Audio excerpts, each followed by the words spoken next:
Tell me a Parsha story.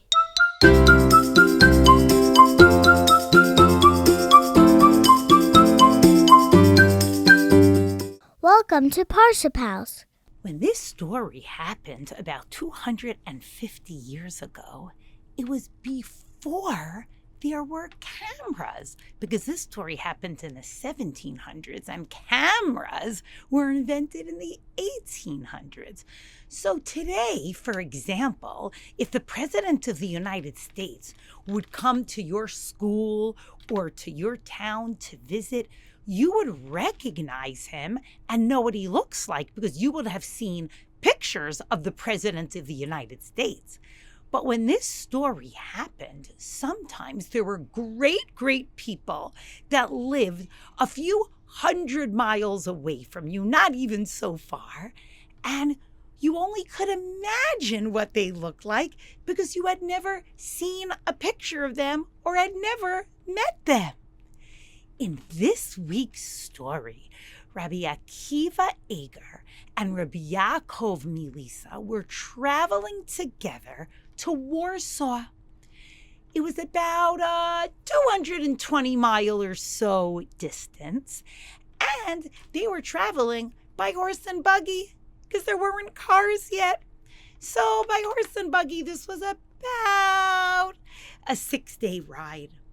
They approached the town of Warsaw, and the people were so excited. They heard that these great rabbis were coming to their town, and they were so excited to go out to greet them. Now, they didn't know exactly what they looked like because most of the people of the town had never seen any of them.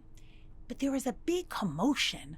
The big commotion was people coming out to say hello to them. They were still a few miles out of the town, and some of the people had an idea that they wanted to show such honor to these great rabbis that they were going to unhitch the horses from the chariot, from the buggy, from the wagon, and the people themselves were going to grab the ropes and drag the wagon together. Wow. Rabbi Yaakov Milisa caught wind of what was happening, and he was so modest and said, "Oh, I think these people are coming to show honor and respect to Rabbi Akiva Eger." So he quietly closed his sefer, slipped out of the wagon, and joined the people, pulling the wagon. Just about a minute later, Rabbi Akiva Eger, who had his head in his sefer, was thinking to himself, wow, there's quite a bit of commotion out there. I'm sure all these people came to greet Rabbi Yaakov of Lisa and show him honor. He's such a great rabbi. I want to show honor to him as well. And he slipped out of the wagon and he joined the people, pulling the ropes and pulling the wagon to give kavod to Rabbi Yaakov. And Rabbi Yaakov was amongst the people pulling the wagon to show kavod to Rabbi Akiva Eger.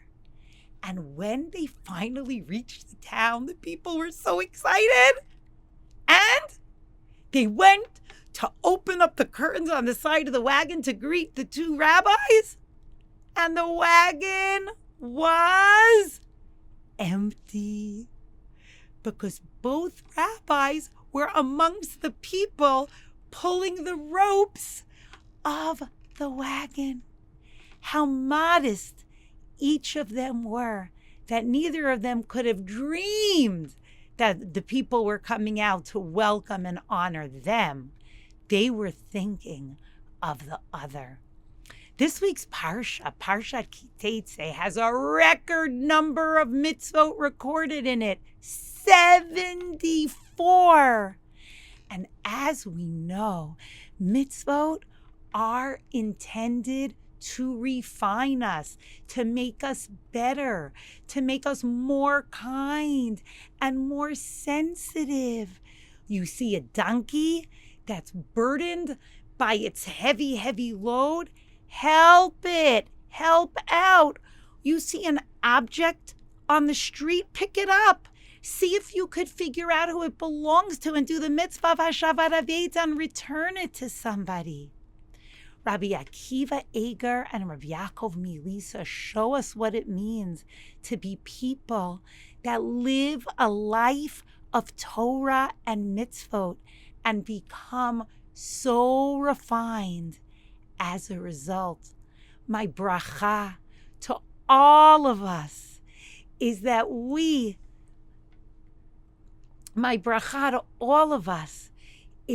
as we aspire and try so hard to keep the mitzvot of the Torah, we make sure that the mitzvot are entering our hearts, are entering our souls, are bringing us closer to Hashem and to the people around us, are improving and increasing our sensitivity to other people.